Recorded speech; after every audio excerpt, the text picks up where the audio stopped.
Արտակ Զեյնալյանի դեմ որպես մասնակետ ոչինչ չունեմ, բայց իմ տպավորությամբ քաղաքականացված Սահմանադրական դատարան է ստեղծում, որը լուրջ կասկածներ է ծնում քաղաքական անանչառության առումով, ֆորմալիստական առումով ամեն ինչ արվում է,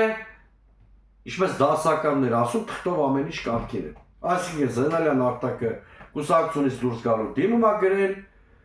հեսա կբերեն ազգային ժողով, հարց ու պատասխան կլինի խրող կամ ոչ այնքան խրող ելույթներ,